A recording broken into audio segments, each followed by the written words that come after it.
Charlie's gone. Charlie's gone. Where'd he go? Damn. But he was literally just there during the intros. I know. Man. Okay. Welcome to the Scuttlebutt Podcast. Blake, take it over. Without the guest. Yeah, Without the guest. Today we were here with Charlie from Single Tree Barbecue, but while we're waiting for him to hop back on, I would like to thank our Patreon members, our YouTube followers, our Facebook followers. Thanks for all your support and the 26 different countries that are listening to us. Yes. Is it even? Have you seen it? Have you seen the list? Is it even more? I haven't looked in a while. So last time I looked, it was like 26 countries. Damn, that's amazing. But that's awesome. Yeah, we're out there killing it, doing our thing. I've been talking about this cookbook that I've been writing and taking. It's not just your normal everyday grandma's cookbook. I can't wait to see it, man. I can't believe that you didn't even let me preview it before. Well, but that's okay. I wanted everything to be a secret. So, but have you ever seen a cookbook with the F word in it? No, not at all. Yeah, I think one of our guests it wasn't me. I know it wasn't me. I think it might have been Hunt. I think his quote was something. He said something like, "He fucking shot me in the face" or something like that. Yeah, yes, I do. Yes. And Hunt, we'll see him in a couple weeks. Hopefully, he'll be the junior vice commander of the state of Tennessee. Yeah. So the deal with the cookbook is it's 92 pages. It's filled with some of my favorite recipes and some of my favorite quotes from TSP. That's and awesome.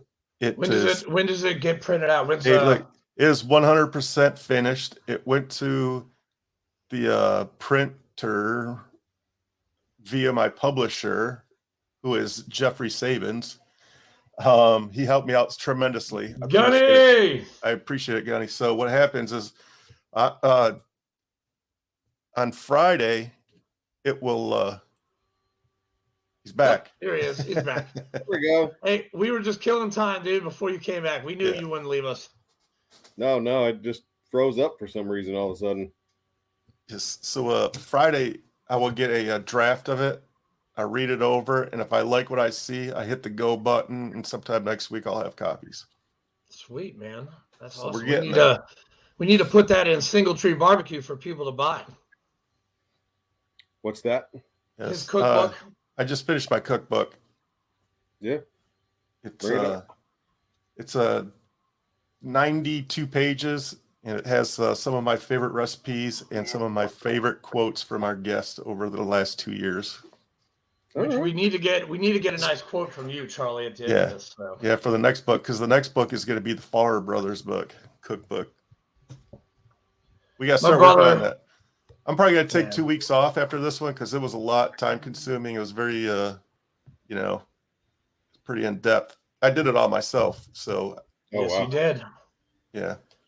With Gunny Sabins. After I finished it, I sent it to Gunny Sabins, and he was like, did you already have somebody look at this? And I was like, no, why? He's like, it's formatted perfectly when he put it in his program.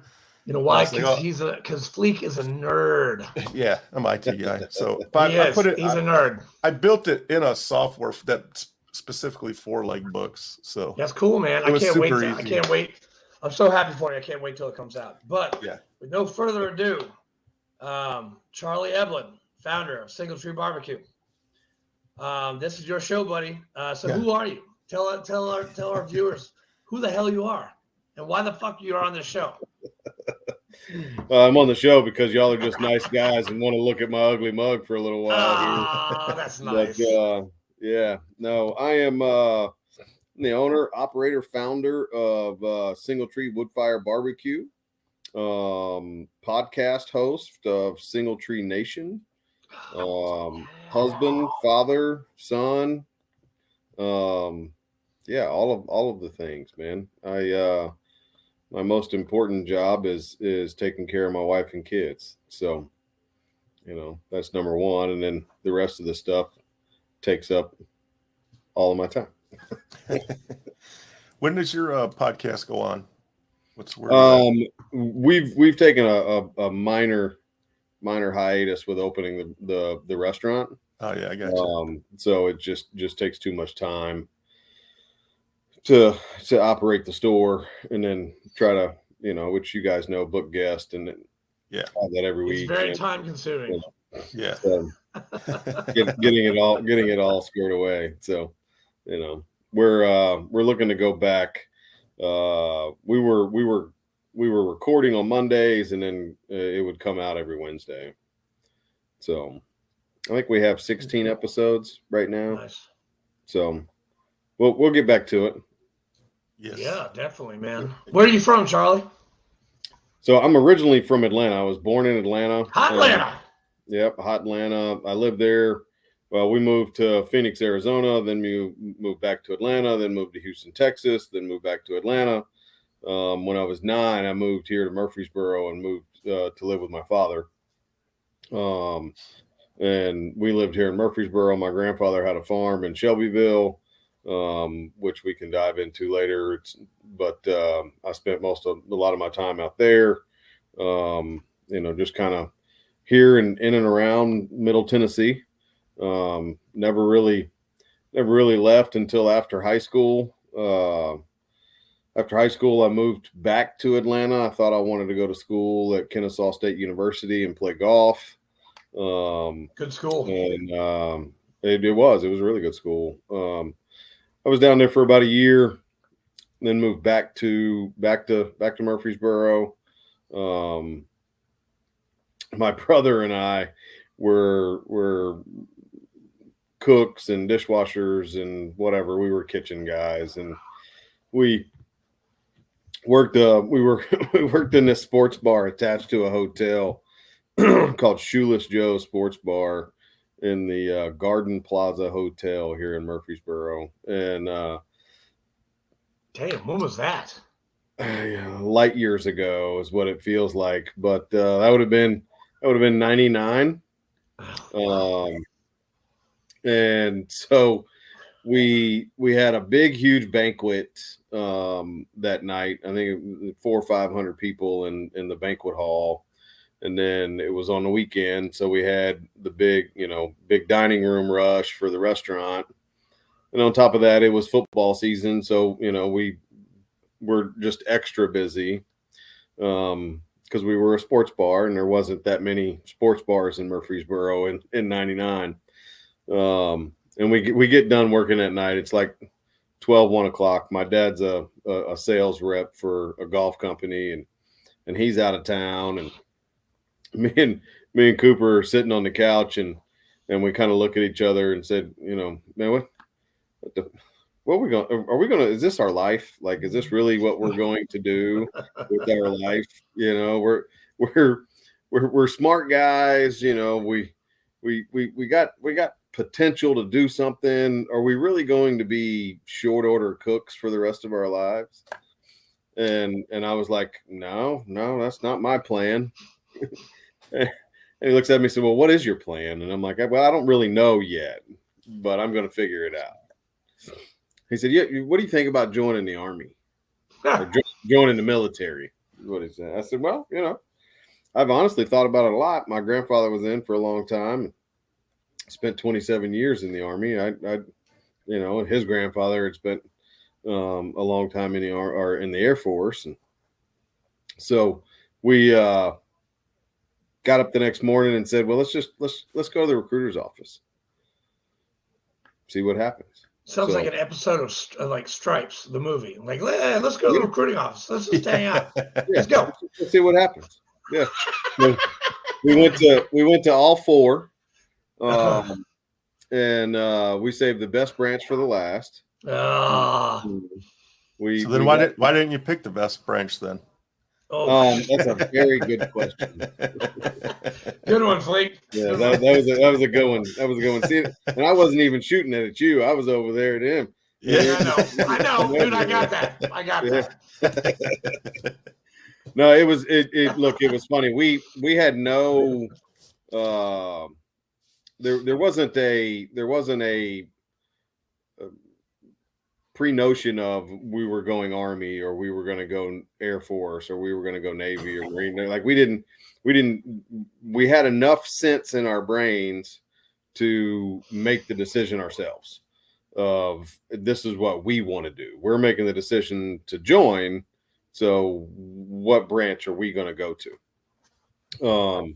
And we walked in the Air Force office and literally turned right back around.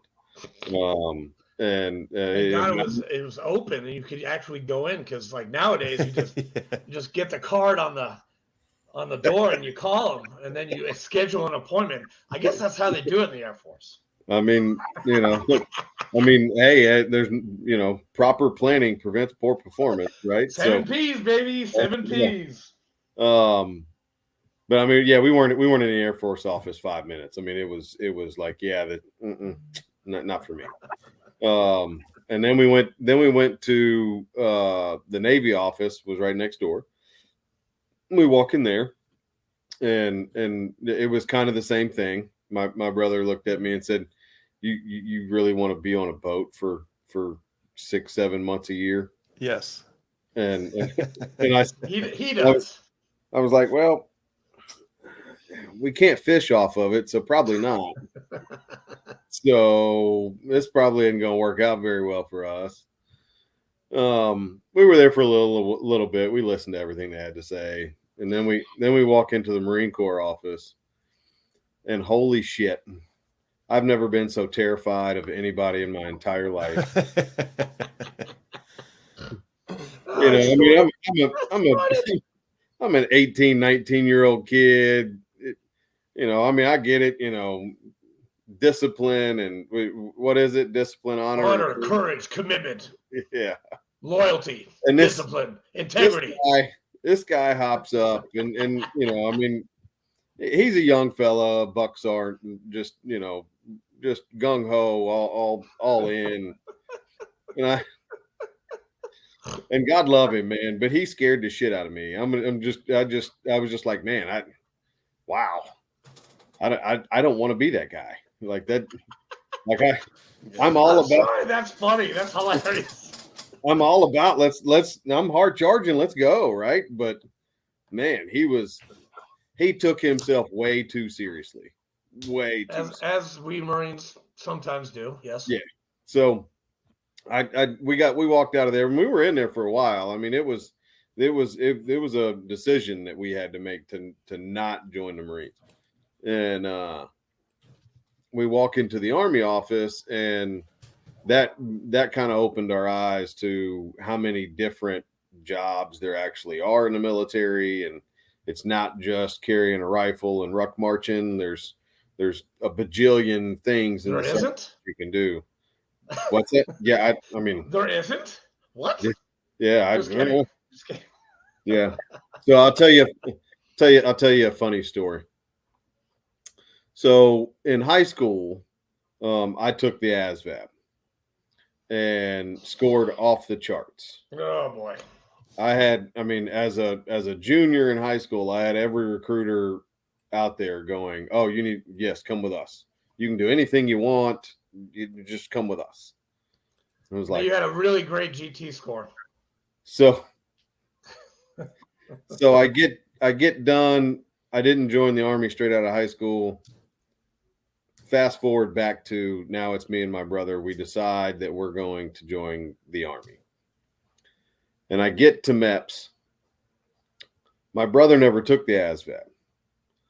I took it, but it had been like 3 months too long for that to matter anymore. I had to retake it. So now, mind you, when I was a junior in high school, I could pick any job I wanted. As a college kid, I retook the ASVAB, and I had this many 1, 2, 3 choices in the military of positions that I could take. Infantry. It might have been 4, but it was a very small hand group. Infantry, cavalry scout. I could have gone EOD and been on a bomb squad. or I could have been on an Avenger crew team. And my brother, who graduated high school by 1 point, literally 1 point, he had to have a 70 to graduate in one class, and he got a 70 on that class. So he could pick anything that he wanted. He could have been a nurse. He could have been, he could have, I mean, it just didn't matter. So we ended up debating for hours on what we were going to do, and decided that we were going to be hoorah, hard charging, squared away cavalry scouts. Oh, man. You ain't Cav, you ain't shit. If you ain't Cav, you ain't shit. That's for sure. Yeah, Bertrand, that's for you, buddy. Yeah.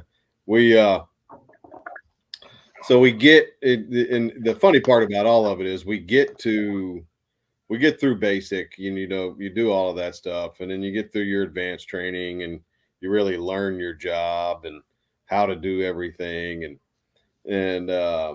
we were stoked, right? I mean, we're going out and 4-man teams, 5-man teams, and doing land nav and at night, and just really doing some really high speed shit. We get to Fort Stewart, which is our first duty post, and Savannah, Georgia. We are glorified babysitters of nothing.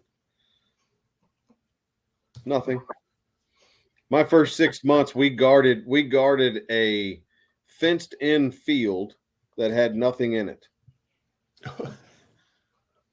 There was nothing in it. Nothing. We just practiced, rotated out. Yeah, it was fun. Now, Fort Stewart, that's a big base. I mean, it goes from Richmond Hill all the way to Statesboro. I mean, I lived in Savannah 16 years, and I mean, I couldn't imagine. I couldn't believe how big the base was. It's crazy. Yeah, it's massive.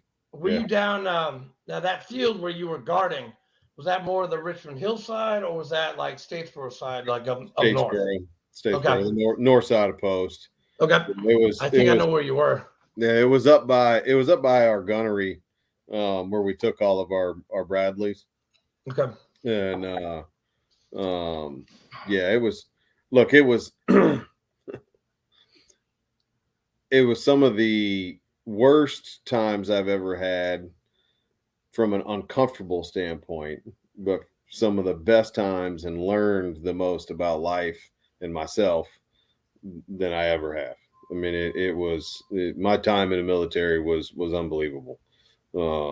I learned way more about myself, life, how to just not quit, how to continue to, persevere in times that you feel like you can't keep going. You can't, there's no way to win this situation, but, it's things, those times in my life that I feel like have made me successful outside of my military career as well. Wow. What years was that? What years? Yes. 99 to 02. First to 02 is when I got off of active duty. I was out for a little bit and then rejoined in the reserves, because one of my plans in my active duty career was to become a drill sergeant and go back to Knox and train the new soldiers coming in. I've always really enjoyed training and teaching people that didn't know shit. It's amazing to be able to take somebody that doesn't know anything and turn them into something that is, just perfect, right? They do it the exact right way every time. They grow and their careers and helps them out as well. And for some odd reason, I've always been real big on the training side of things. So when I was in the reserves, I applied to go to drill school. Oh, geez, I think 5 different times. But one of those Marines was a one of the retired Marines was our unit administrator, and he didn't really like me too much, and I couldn't imagine why. I mean, why? You have such a great personality, man. I know. I'm so fluffy. No, I'm serious. That was a compliment. I was not being sarcastic at all. No, it's look, I was young and a smart ass, and coming from active duty and going into a reserve unit, it's culture shock for me. Right, it sucks. I did it also. I never did that. I never went to reserve side. I have no idea what it's like. But if it's anything like the Tennessee State Guard, then I probably know what you're talking about. You probably know what I'm talking about. It's man, I'll never forget it. I was so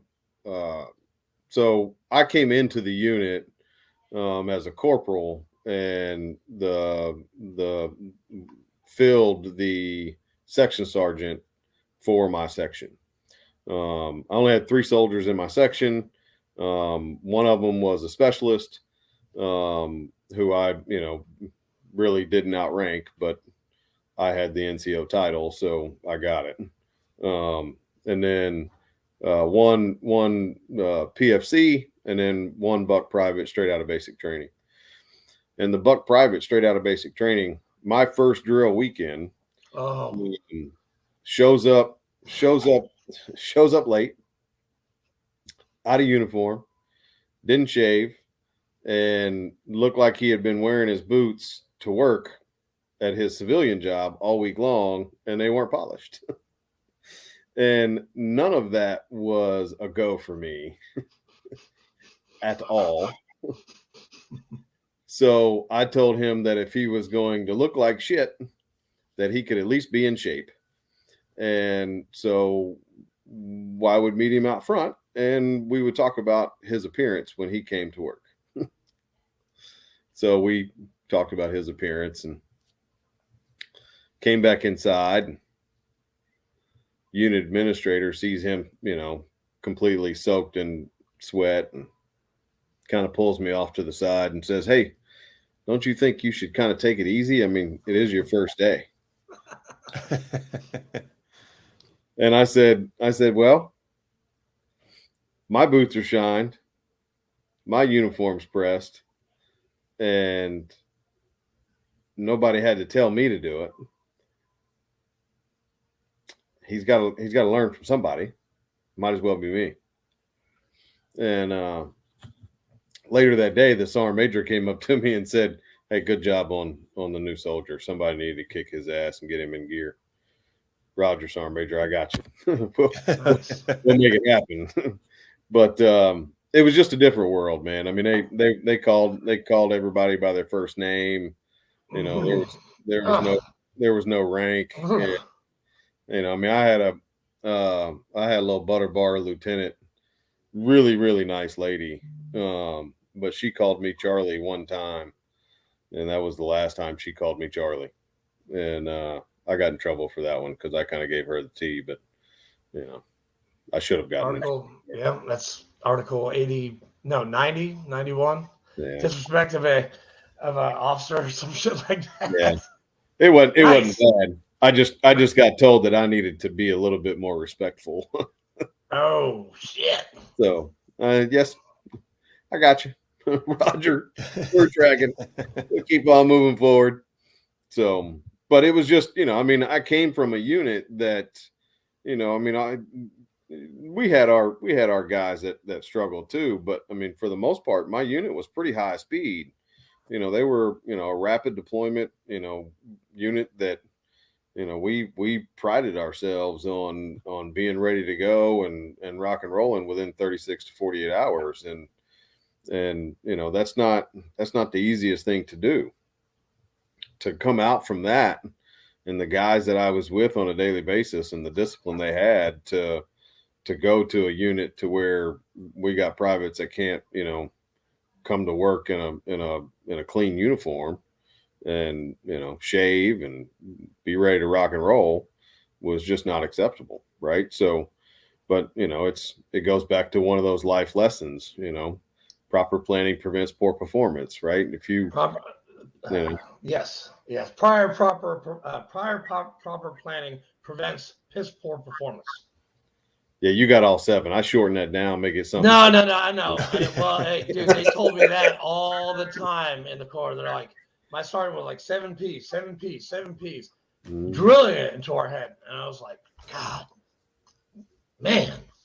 Yeah, but that's what it is. That's why I'm so hardcore on being on time now too, right? And you always are, and you have a great restaurant. I mean, it's fantastic food. Thank you. The integrity of that food is just amazing. I mean, you even told me no about using your grill in a very nice manner, and I did. I asked to use the purple. I know. You don't ever ask somebody that question. Did you name that thing yet? I did. What's that thing's name? It's the Colonel. Dude, I tried to get the Colonel off of him, and he's like, no, not at all. Not happening. I'm like, damn it, I tried. The worst he could say is no. He did. And he said it with tact and integrity. So, what were you going to haul that thing with? Your little Honda? Yeah, with my little Honda Accord. That's right. Yeah, he not only wanted to use the Colonel, he wanted me to bring it to him. Yeah, see how he is? They had to cook hot dogs and hamburgers for the narcotic dogs. It's okay. It worked out. It was great. It worked out very well. I bought these 2 awesome little grills from Walmart for like $64 each, and boom, it was good. Burgers, dogs. There you go. Everybody was happy. Yeah. That's all you needed. You but didn't need. Oh man, that Colonel, that thing is amazing though. God, that thing is beautiful. Do you have a picture of this, Fleek? You got a picture of the Colonel? I don't. It's on my Instagram. I got a picture of your brisket though. That looks pretty good. Yeah, look at that Oh my God. It's pretty tasty. And that Oreo dessert. Oh my God, amazing. The ribs look pretty good. The ribs are solid. The wings are fantastic, man. If you've ever had his wings are delish. Pretty good. And these smoked baked beans, are they from scratch? Oh yeah, we don't. I have a microwave in my kitchen for moon pies. We heat up the moon pie for the moon pie dessert, and then I have a freezer to store French fries. But outside of that, we don't. Literally, that's the microwaves for the moon pie and the free. Literally, I got 2 pieces of equipment that are for 1 item a piece. Right. Everything else is made from scratch. So, what style of barbecue would you say you are? Like Texas, Kansas City, North Carolina. North Carolina. I'm a blend. So, I cook. Technique wise, I'm a Texas style pitmaster kind of technique wise. I use all hickory. I cook on an offset pit. The Colonel, it's 1,000-gallon offset pit made by Primitive out of Coal Mountain, Georgia. They do a phenomenal job of building some pretty amazing pits. And so from that standpoint, I'm pretty Texas outside of the wood that I use. Majority of Texas uses oak. Mm-hmm. I like a little bit more heat. So oak doesn't burn quite as hot as hickory does. So I like using the hickory. It also has a little bit more of a pungent flavor than oak does. Oak is a little bit lighter smoke than hickory is. So I think it just kind of, it's what I've grown up on using, so I just enjoy using the hickory. But from a technique standpoint, I'm straight out of Texas. From a food standpoint, my brisket is very much Texas, salt and pepper, hickory, let it roll. So good. Yeah, the ribs are so good. Ribs are kind of a Memphis style because I don't put sauce on anything. And then my barbecue sauces are a blend. So my original barbecue sauce is, I don't like real thick barbecue. I don't really like a lot of barbecue sauce on stuff to begin with, just my personal thing. But so original sauce is a blend of a Kansas City, Tennessee, North Carolina kind of sauce. Wow. It's a little bit thicker, but it has some apple cider vinegar in it as well to kind of thin it out. And then it's got a little bit of salt and pepper in there to kind of throw in some Texas and Memphis kind of area. So it's a big blend of all of it. So wow, that's amazing, man. Yeah. So who's watching your pit while it's cooking all night long? Like, are you afraid somebody's just gonna roll up and jack your food? I have that thing nailed down pretty tight. Oh yeah. We cook, and I cook the day prior. So, everything that we have for tomorrow, big protein wise, is for today. We cook today, right? So, because brisket takes, 10, 12 hours, 14 hours to cook, right. The pork butts will take 8 or 9 hours to cook. Those proteins, if I don't get a day ahead, I would never be able to keep up. Not to mention, I also don't like taking a brisket straight off the smoker and having it unwrapped and served immediately. Right. I like it to rest for at least 5 to 6 hours before I even slice into it, to give the meat time to relax and all the juices and rendered fat to redistribute throughout the whole packer. Charlie, did you learn all this like on the job, or did you go to school for this? Because it sounds pretty technical when it comes to your type of barbecuing. I just watch YouTube. Okay. Yeah, that's literally how I learned how to cook too. Seriously, it's that easy of an answer. That's how I do it, man. I was gonna get something a little bit more. So the funny part is, I didn't really get into smoking really big until probably 10, 15 years ago. We always did live fire cooking when I was a kid. My grandfather's farm had a huge rock fireplace out back, and we would sit out there. He'd have the fire going. We'd cook on it and cook steaks and burgers, whatever we wanted to cook.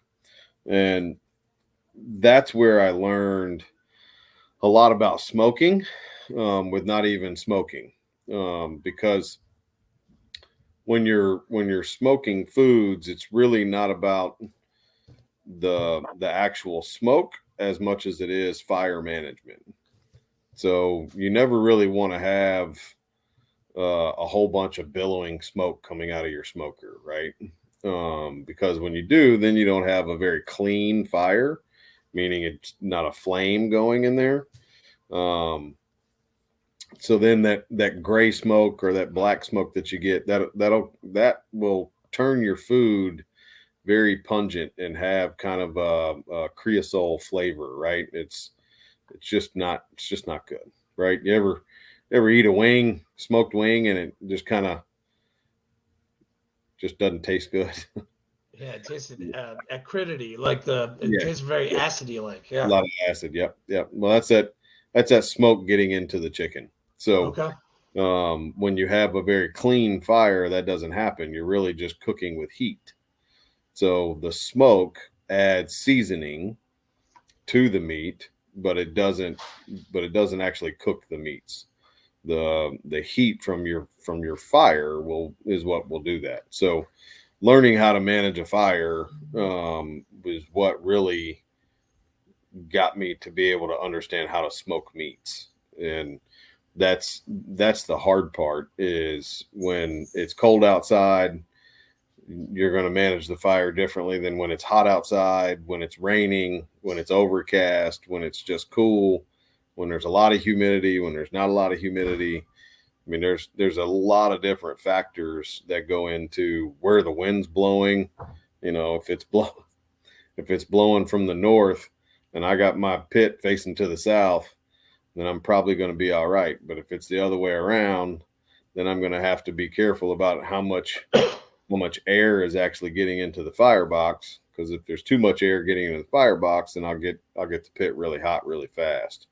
So there's then your pit construction. I mean, there's engineering and aerodynamics and biology and science, and it's how. Yeah, don't get into that. I failed biology, Yeah. So yeah, that's okay. That's good. What temperature are you shooting for?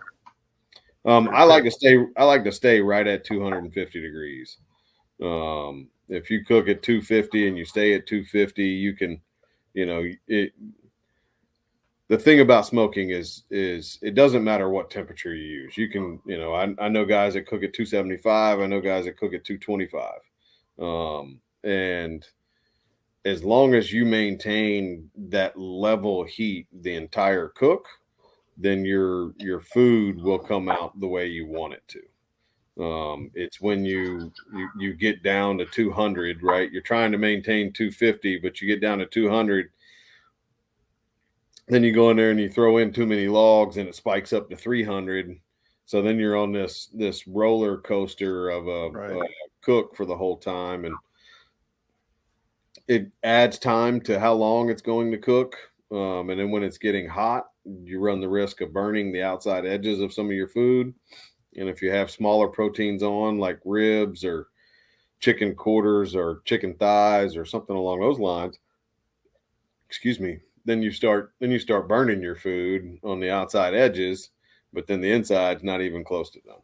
So you do your chickens at 250 also? I cook everything at 250. Yeah. Low and slow, baby. Yeah. Low and slow. Yeah. So once I wrap my brisket in pork, it doesn't hurt my feelings if it goes up a little bit and I get into the 260, 270 range, because it's wrapped and it's already, all the juices and everything are going to stay in there. I'm fine with it getting a little bit hotter then. I don't run the risk of it burning because it's wrapped up in butcher paper or foil or whatever we're using. What do you prefer, butcher paper or foil? It's a good question. So butcher paper helps maintain your bark. If you use foil, your bark it'll get a little bit more tacky. And you run the risk of pulling it off or just being not as crusty. So when you get into with full or the paper, it just kind of helps maintain all that moisture, and it'll keep. If you let your bark get set before you wrap, when you pull it out, it's gonna be nice. It'll be real nice. Yeah. When I'm doing brisket, I always use paper. Yeah. I personally prefer paper. I will tell you that when we first opened, I couldn't find the size butcher paper I wanted. So I had to use foil for a good couple of months, because we opened in the middle of a pandemic and you couldn't find toilet paper, let alone, butcher paper. And I had a lot of compliments about brisket back then. Even though it didn't have a killer bark on it. It was, now around here, it's really hard to find people that cook brisket in a Texas style, and can do it pretty good. So how did you? I know somebody. You can do that. I try. How'd you master trimming your brisket? Because sometimes that seems to be a little difficult. Yeah. The easiest way to master brisket, whether it's from trimming or cooking or any part of it, is just to screw it up. It's trimming. I learned two different ways. One, I did read a lot. I was fortunate enough to spend a week in LA with Aaron Franklin, who's the messiah of the brisket world, right? So, and asked him a lot of tips and tricks and, what can I do? How can I do this? This is what I get. I don't like it. How do I fix it? That was a very informative week for me. And then just trying things that you hear when you're talking to other barbecue people. Like I learned that the colder your brisket is, the easier it is to trim. So I try to keep mine as cold as I can get it without freezing it. And in that way, the hard fat, the big fat that's on the brisket, when you trim it, comes off almost like soap, right? Yeah. And then, look, I learned real fast when you have one brisket to trim and your knife is not extremely sharp, but it's not real dull, you can kind of hack your way through it, right? But when you have 10, 12, 15 briskets to cook, your blade better be really, really sharp. So yeah, my back is hurting just thinking of doing 15 briskets. I've gotten it down now where I can from the time I open the package to the time I'm done with that brisket, I can do it in about 4 or 5 minutes per. Nice. Oh, that's pretty good. That's real good. What do you do with the fat that you cut off? Oh, from the trimmings, yeah. So I use 100% of the entire packer. So there's no waste in my restaurant from a brisket standpoint. We use the hard fat. We cut off any meat that's on there whatsoever, and that goes in one pile, and then all the fat goes into another pile. The fat pile goes into a pan and back on the smoker. Make tallow. And we make a smoked beef tallow from that, and then the rest of it we grind up for hamburger. Yeah. Where do you get the restaurant quality packers? Like where do you get your beef? So so now we are getting all of our beef is from a farm in Georgia called Chattel Farms. It's a prime grade beef. You can't get it in the store. Right. If you want, good brisket around here, you can go to Sam's, you can go to Costco. They sell prime beef. They sell prime briskets. It's expensive, right? It's $4 or $5 a pound, but, and most of those, I know that Sam's, they sell an Excel brand and then a National beef brand. National, I'm not a huge fan of. The beef itself is fine. It's just how the packers come. Their processors don't do a phenomenal job of trimming the briskets off the cow. Excel is probably the most consistent from what you get in each box, right? But the brisket we use from Chattel Farms, it's phenomenal. The flavor, the consistency, the tenderness. I mean, it's good. It's real good. I don't know if you. I just started getting it full time this last week, so I don't know if you've had it yet, but it's really, really good. No, sorry. Go ahead. Sorry. No, I was going to ask where you got your. I tried your pork, and that was amazing. Is that from Chattel Farms too? No, it's not. It's a Patuxi, I think is the name of it.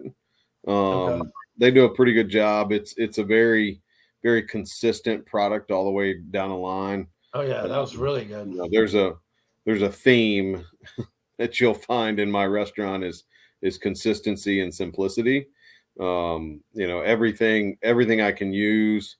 Go just like the brisket,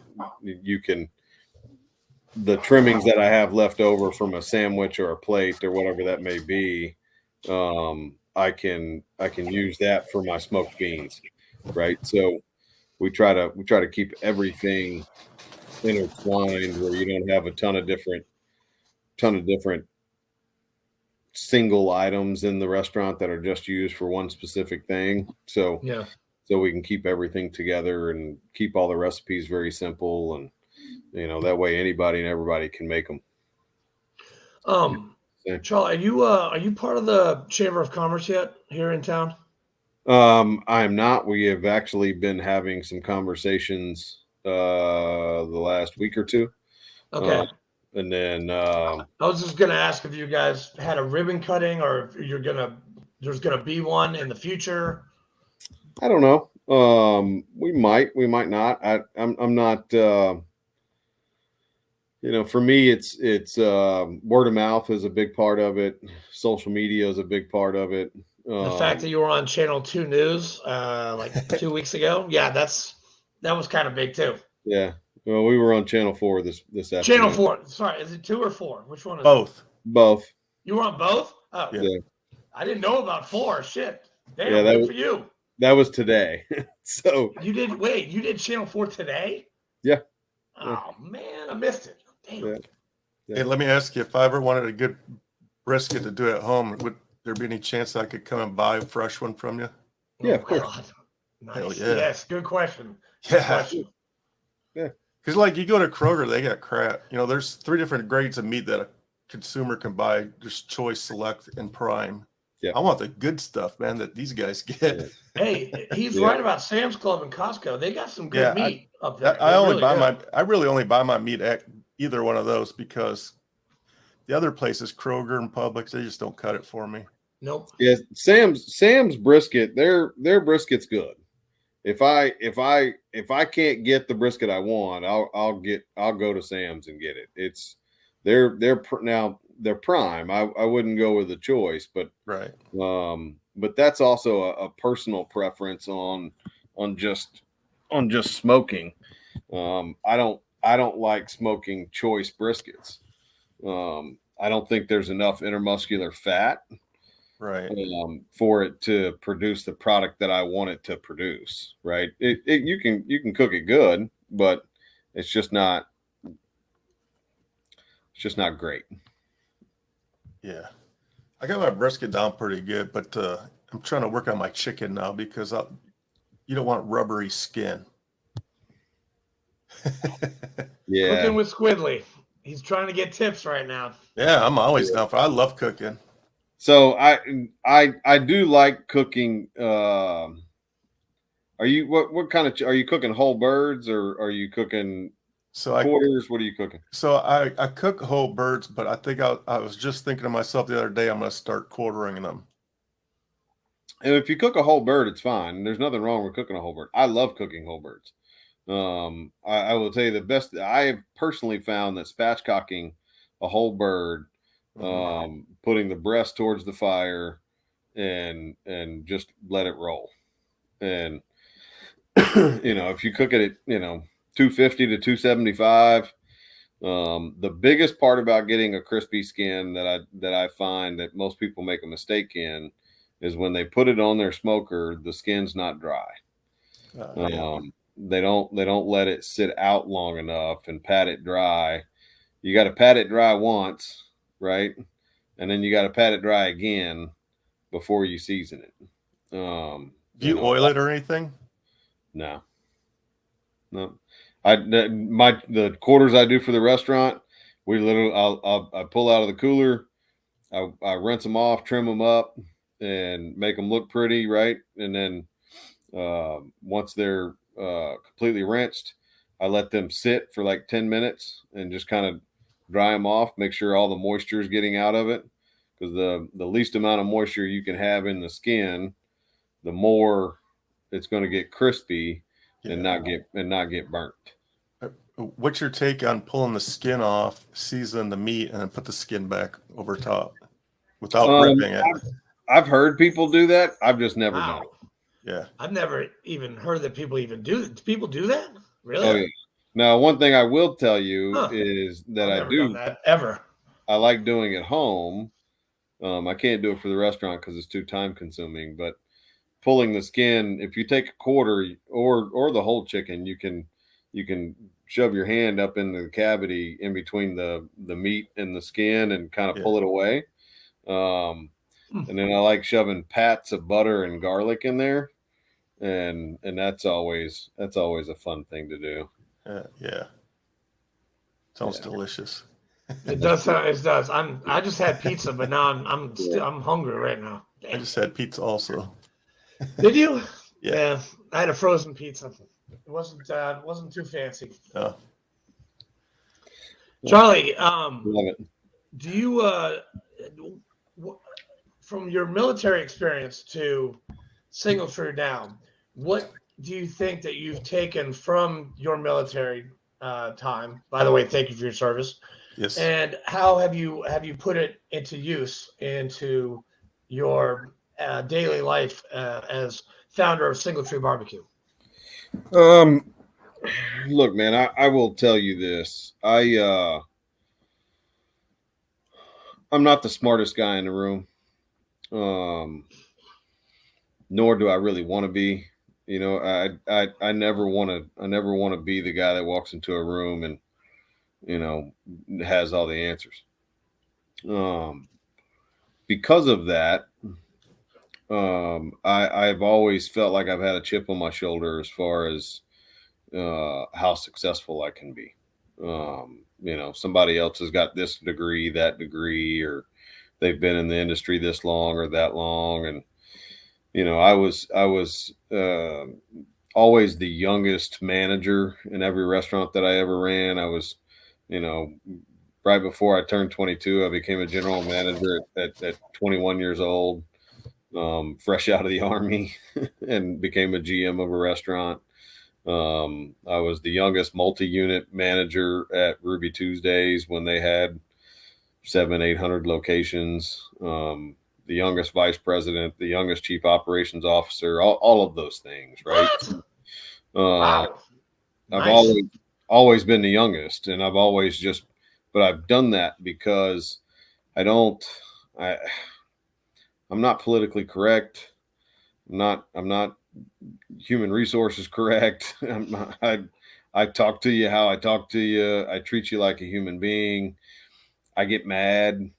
And I don't hide that. You know, but the one thing that I learned at a young age is, and I think Derek Jeter says it best, is you can't beat the guy that doesn't quit. And I won't quit. I just won't. I mean, we all three of us could go on a ruck right now, and I guarantee you I'm going to beat you. There's not a question to me. Well, definitely Fleet, because Fleet doesn't I rock. promise you. But it's not about how good a shape I'm in. It's not about how much stronger you are or bigger you are, or how much work you put in. For me, it's just I can't lose. And it sounds like pure determination and integrity. Well, one of the things I've lived my life off of is called feed. And feed is focus, effort, enthusiasm, and discipline. Right. Like that. So if you focus on your goal and you do it with effort and enthusiasm and have the discipline to do that every single day, then you will win. You may not win tomorrow. You may not win next week, but you will win if you consistently focus on your goals and do it with effort, enthusiasm, and discipline. Dude, I like that. You should trademark that, man. Feed. I like that. Where do you get that from? Or did you make that up? I made it up. Really? Damn, that's good, man. All right, another acronym that we have to learn. Feed. Well, I was just going to say, I think I just found my quote for the next book. Yeah, you did. That's the quote for the next. There we go. Charlie, okay. What's your favorite? What is your favorite meal that you like? That either you cook it or somebody else cooks for you. What is your favorite food that you want to eat? The one with family. That's good. Very philosophical. That's good. Yeah, thanks. Yeah.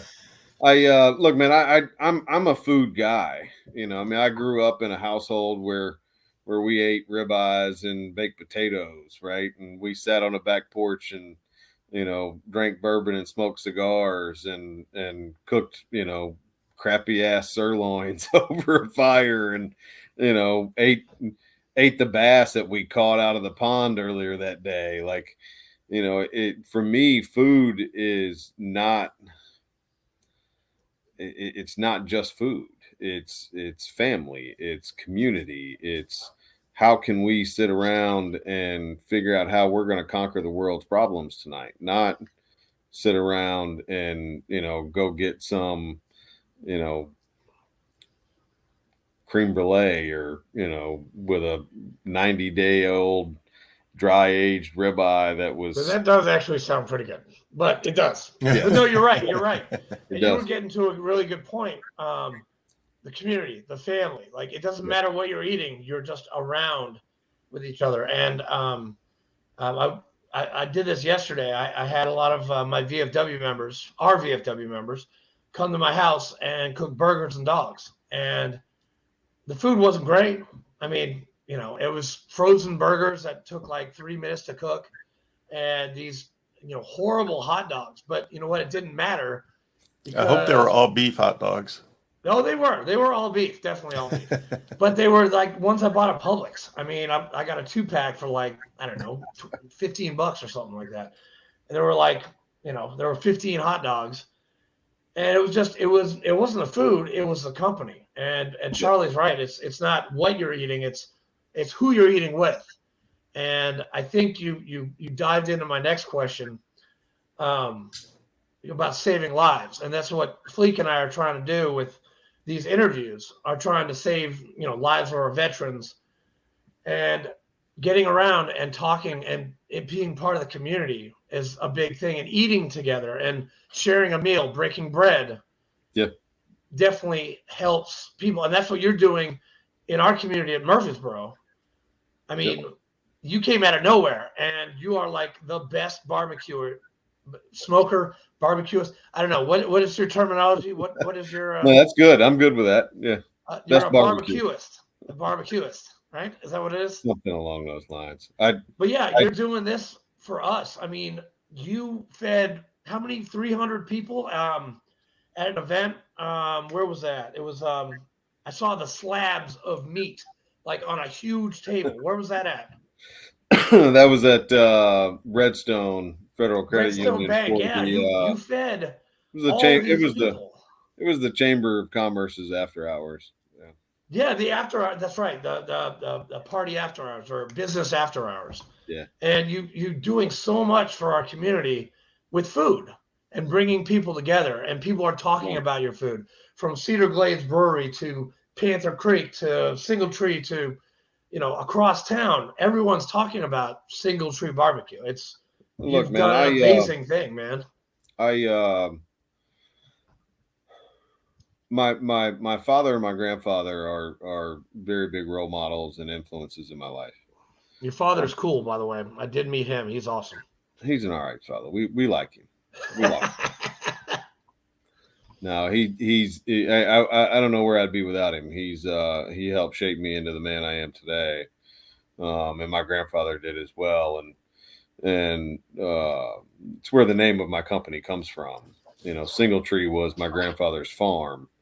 And he always, that's where that name. Okay. That's another question I was going to ask. Where's Single Tree Barbecue come from? He always wanted to have a restaurant, never did it. So when I lost my job in 2020, and we were trying to decide what I was going to name the place, Single Tree is what it was. It just made sense to me. It means way more to me than just food. I've been telling people over the last year or so that I want to be the Nike of barbecue.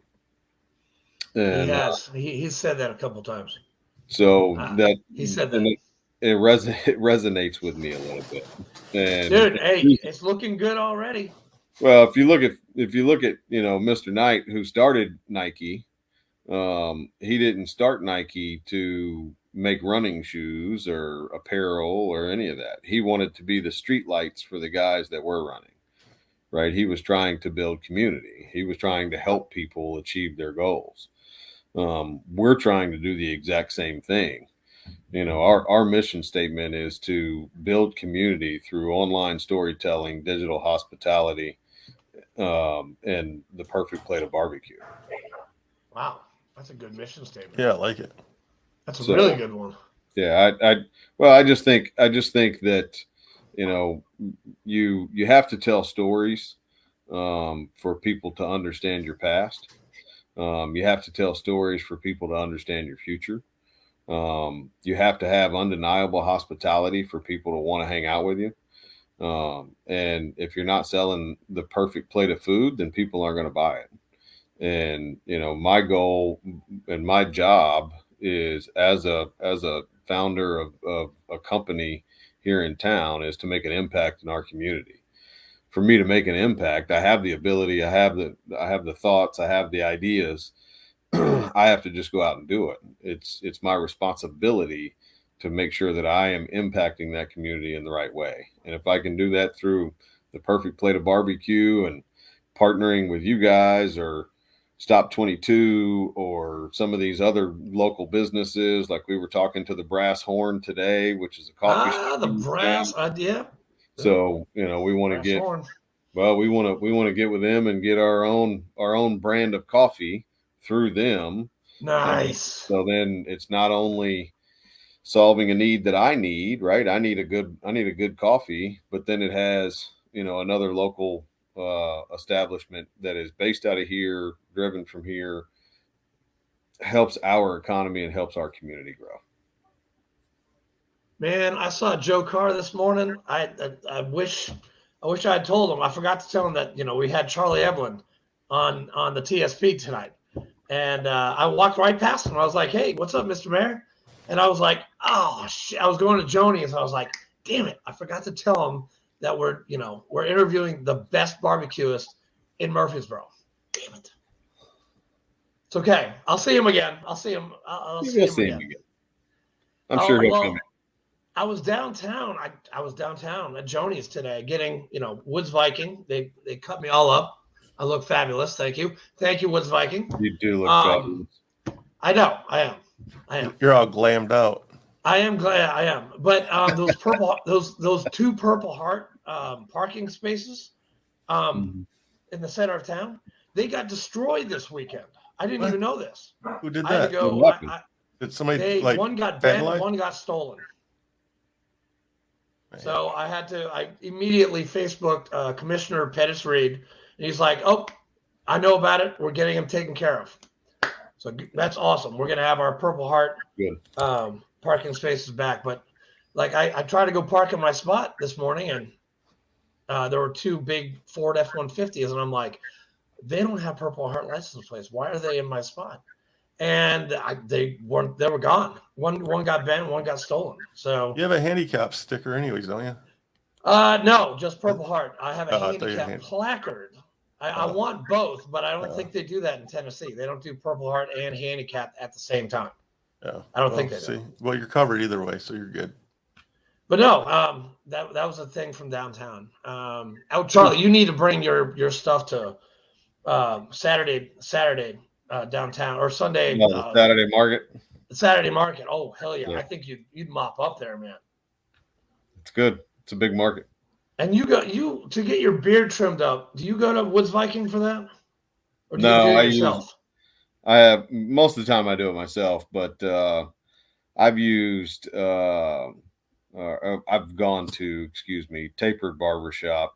The same barber. I've had the same barber since 25 years ago. When you started that beard? No, I started the beard a couple weeks ago. No, come on, man. You're making me feel like horrible, man. I can't even grow. Like I used to have it down to here, and then I had to shave it. Yours looks fantastic. I mean, if you want to have a race, we can do a race. I'll shave it off. Okay. Yes. We can see who grows faster. You know what? We will raise money. Whoever can grow the beard the fastest, that money goes to a nonprofit here in Murfreesboro. So whoever wins has to shell it out. Well, I think we need to raise money for me to shave it off. Or that too. There you go. Or we could do that too. That actually works as well. And then we can have a personal side note bet on who grows the fastest. Okay. Hey, listeners, do you hear that? The gauntlet has been thrown. Yeah. What do you think it's worth to shave, guys? Y'all come up with a number. God, $50. I give you $75. to shave that off. $75. Yeah, I give you $75 to shave that off your face. Okay, we're gonna need to get our listeners involved here. Yeah, we're gonna start a GoFundMe on that. Get a little extra dollars. $25, man. Jesus. Yeah. Hey, or we could take the hair that's off your face and we can give to St. Baldrick's, and they can give it to somebody that needs hair. Like, I don't know. I need hair. Yes, I need hair. I mean, look at it. I mean, it's like shiny up here, man. I'm like Columbo. Wait, it looks good though. Columbo. Who's that? What's his name? Kojak. Kojak. Thank you very much. Yeah. Kojak. Here's looking at you, baby. Oh, I love it. I love that, dude. I love that. Some of our listeners, they all like, who the hell? Hey, I got one more question, man. Do you ever plan on getting a liquor license at your restaurant? So we have the beer permit now. Okay. I'm actually got to finish all that stuff out. We're just waiting on the city is all we're doing. Okay. So beer and liquor is different? Yeah, beer and liquor is different. So liquor's way more expensive. We're kind of stair-stepping our way into it. So all right. What are your hours? Right now it's we're closed on Mondays. Give the team and myself time to get ready for the week and just kind of rest. And then Tuesday through Saturday, we're open 11 to 8. And on Sunday, we're open 11 to 4. We do a half day so the team can go home and enjoy their Sunday evenings. Do you are you still looking for people to assist you at Single Tree? Oh yeah. Yeah, we're always looking for good people. We need some servers, we need some cooks. We got a couple of people starting this week, but the farther we get into the summer, I have a couple of people that are going to be leaving, go back to college and do stuff along those lines like they need to do. But, we're always looking for good people, man. Always. Anybody out there looking for a job, go see Charlie Eblen. Go on the web and look up Single Tree Barbecue and apply, or send an email to sales at just send it singletreebarbecue.com. Yeah, everything is at Single Tree BBQ. Even the website is singletreebbq.com. My personal email address is Charlie, CHARLIE at singletreebbq.com. It is all the same. It's grunt proof. It is grunt proof. Yeah. Yeah. Keep it simple. Even a Marine can figure it out. Even a Marine. Yeah. That's pretty simple. It's like tying a bowline knot, right? Fleek. Yeah. Or a half hitch. Don't ask me to tie any knots right now. Hey, listen, man. I just saw an NCIS episode where they're like, "Hey, tie a bowline, tie this," and dude, you Navy people, you're nuts. Like, I was like, no, I don't know. Well, you have to learn them all to pass boot camp for one. Really? Yeah. So instead of an M16, you guys have a piece of rope, and you have to just practice on how to tie knots. Yeah, during muster, the company commander will give you a rope and say he'll just rattle off a knot, and you have to tie it up and drop it on the deck. Shut up! I swear. Ugh, that's horrible. I guess an M16 wouldn't be very useful on a big boat like that, though. Nope.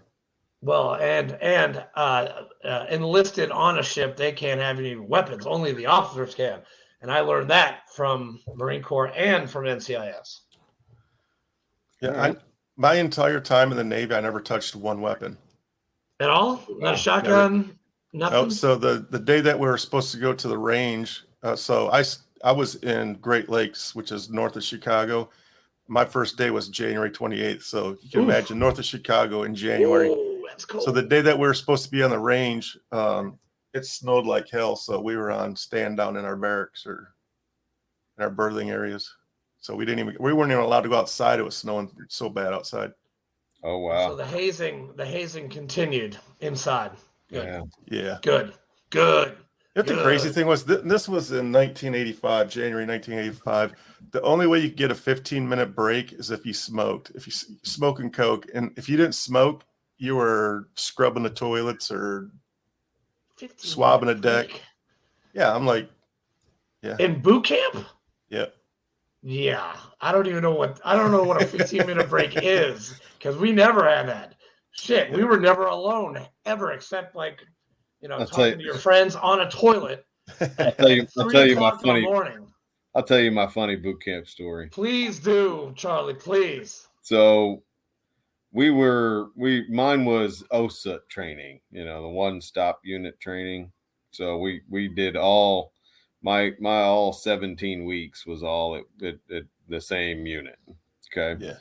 So we get there and they first day they blow us out and tell us, it's going to be 4 different phases. You got your red phase, and then you got your white phase, and then your blue phase, and then you'll get to gold phase. But gold phase is only like the last 10 days you're here, and your training is pretty much complete, but we'll just fine tune everything from there. So, and they say that's when you get all your freedoms, and, after chow at night, you'll have your free time, but it's like the last 10 days that we're there. Okay. Everything's done. It's just your last 10 days. So the whole, 15 weeks leading up to this, that's kind of like the carrot that everybody is reaching for, right? We're all like, oh my goodness, we'll be able to even like breathe a little bit. So we get through red phase, a couple people had gotten hurt and dropped out. We get through white phase, a couple more. We get to blue phase. Blue phase is 3 weeks long. Okay. And in these 3 weeks, now we have, it's not, drill sergeants running up and down the halls with trash cans and all the crazy shit anymore. Now it's just, PT's a little bit harder, a little bit longer. Marches are a little bit longer, a little bit harder, etc. Right? When you do screw up, punishments are a little bit worse. We are 3 days away from getting into our gold phase. And we had a private, which is so cliche, but his name was Private Powder. Nice. And That's we a sexy called name. It was. Well, we called him Powder because he was white as the driven. Oh, like the movie. Oh shit, that's awesome. I mean, just pure powder. So we every night, just like everybody else, we had fire guard. Okay. And then you had fire guard and you had somebody on cleaning duty, whether that was the floors or whatever was supposed to be done. Well, this particular night, we had one private who was doing the floors, and Powder was the other private doing fire guard. No big deal. We've been doing it for months. Let's just keep on trucking. We're almost finished. And we got, 13 days left in this place, and we can go home to our families and enjoy a good cheeseburger. This son of a biscuit. All of a sudden, it's about 2:30 in the morning, and you hear 4 or 5 different drills yelling, screaming, cussing, jumping up and down, making all the racket you could possibly imagine. And they yell at everybody, get out on the ready line. We get out on the ready line. And Private Powder decided that his britches were big enough that he could just go crawl in the drill sergeant's bunk and take a nap. What? Oh, Jesus. So one of the drills, horrible. One of my drills comes in. I'll never forget this guy a day in my life. Drill Sergeant Overa. He's probably 5. He's about my height, 5'6", 5'7", maybe 5'8", if we're wearing our boots. But he is just, I mean, he is yoked. And he was one of the drills. He wore his hat like this, and you couldn't see his eyes. Oh my Lord, boys! I'm gonna go ahead and tell you, I've never seen a Hispanic gentleman turn that color white. That's how mad he was. He was pale from how bad he was yelling at this poor private, who not only, when I tell you that this boy did not get in his drill's bunk and take a nap on top of the covers. Oh, no, sir. He climbed in. He took his boots off and climbed in underneath the sheets. Wow. And this was out. Oh, man.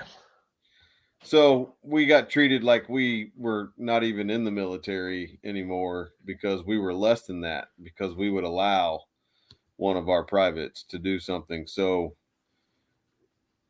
egregious against him and so disrespectful to the military in general. Oh my, that takes balls, man. That takes some serious huevos. That's not even balls, man. That's just stupid. Plain ignorance, man. Yeah. Wow. Man, that tops like my story. We had a kid in my boot camp class, and he just started yelling at the top of his lung, "It's all a mind game. It's all a mind game." Well, that kid, he was punished for about a month and a half. Like, we didn't have to do shit. He had to scuzz every single deck and the stairs of our 3-level boot camp of our company, because he said it was all a mind game. And it was. I mean, the drill instructors had a playbook this big. I mean, it's scripted. All the shit's scripted. Like, even cutting up the senior drills belt and like, oh, we're so disappointed in you, and go to the tree line and come back and make your bed in 7 minutes. I mean, that was not even compared to what Private Powder had done. That takes the cake, man. That takes the cake. It's one of my favorite military stories. Yeah.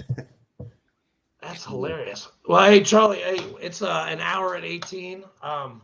Fleek, do you have anything else? We're getting kind of long on this. I want to get Charlie back to his family. Yeah, I'm good, man. I'm just looking forward to working with old Charlie here in the near future. Yeah, Charlie, thank you. We want to do anything and everything to help the community, to help you out.